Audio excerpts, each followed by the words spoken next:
All right, on to more serious issues. Though we may be, well, he insists he's not boycotting us, while the Prime Minister, Christopher Luxon, may not have been on the platform for quite some time. We do get interviews with the Prime Minister from time to time, or the Acting Prime Minister. The Acting Prime Minister at present, because of Mr Luxon's trip to Washington, is Winston Peters, leader of the New Zealand First Party, who has been outspoken in the last 24 hours on the situation regarding Darleen Tana, and I thought it would be good to talk to him about that issue.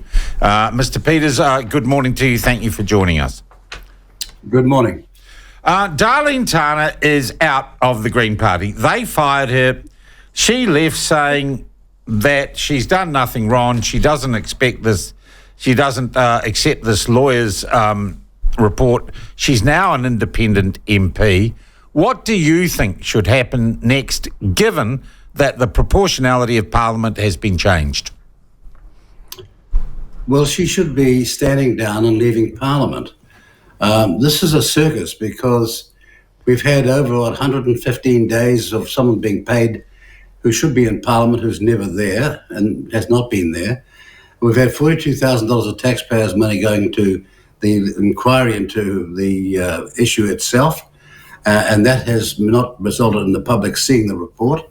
And then you've had every lousy excuse being given as to why they don't use the so-called locker hopping legislation, where none of that has got any credibility. We know why they don't like the locker hopping legislation, because it goes to their very foundations and how they behaved when they joined Jim Anneton in the alliance, and then in the middle of the first term of the alliance, they jumped ship to have an established party in Parliament, having never put that to the electorate as they should have done, and as I had done myself when I had a disagreement with the National Party, resigned from Parliament to find a new mandate.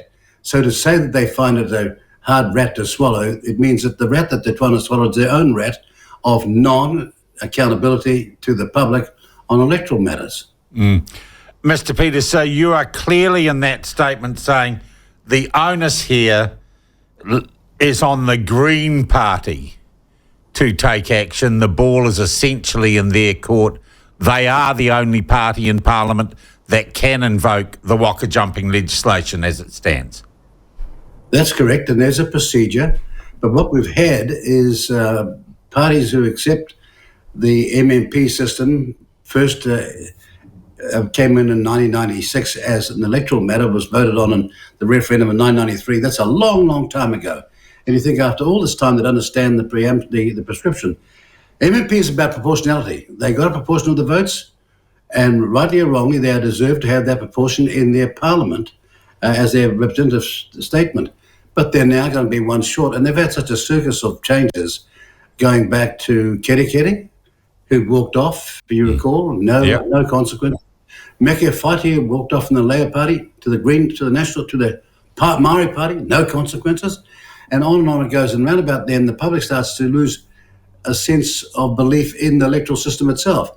It's not the electoral system, it's the performers within it. Yeah.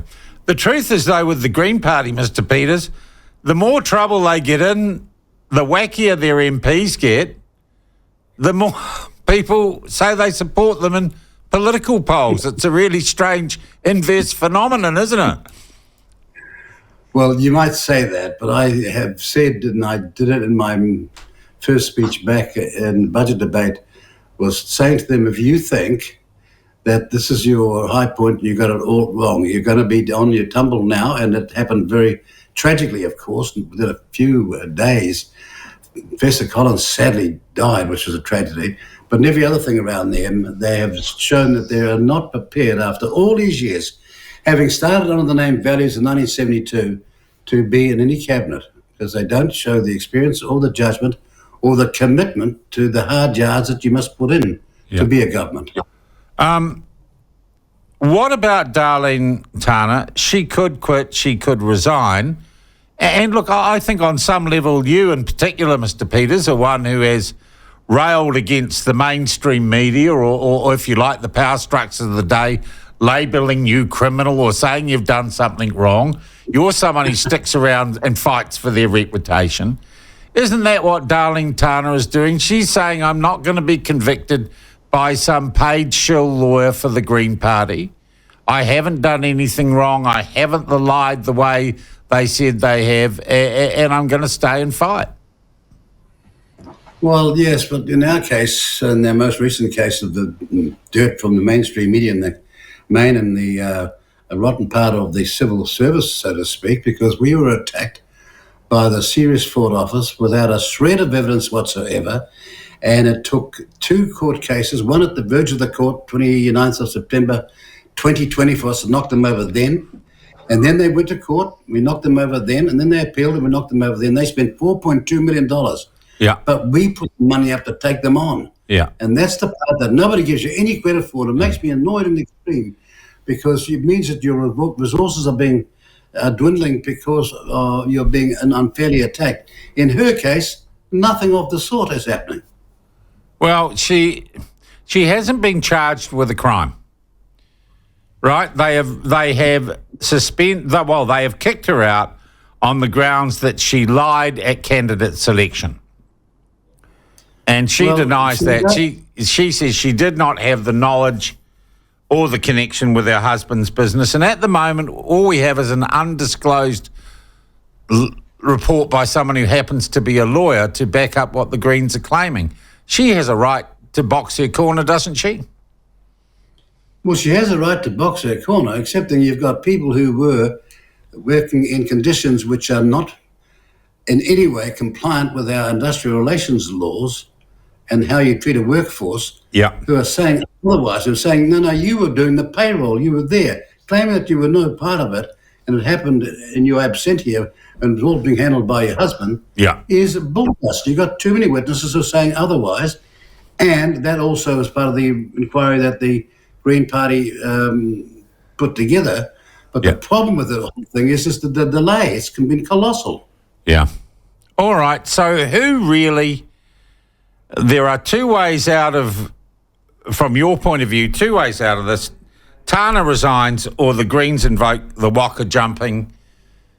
Who do you think there is the most onus on to solve this impasse? Well, the onus is on Dana for a start. If she claims to be the person she is, she'll seek her own mandate sometime in the future. Yep. But it didn't go straight to the Green Party, who are failing to act on this matter. But it's no surprise because, talk is cheap. But when it comes to action, they have been found wanting, and dramatically in this case.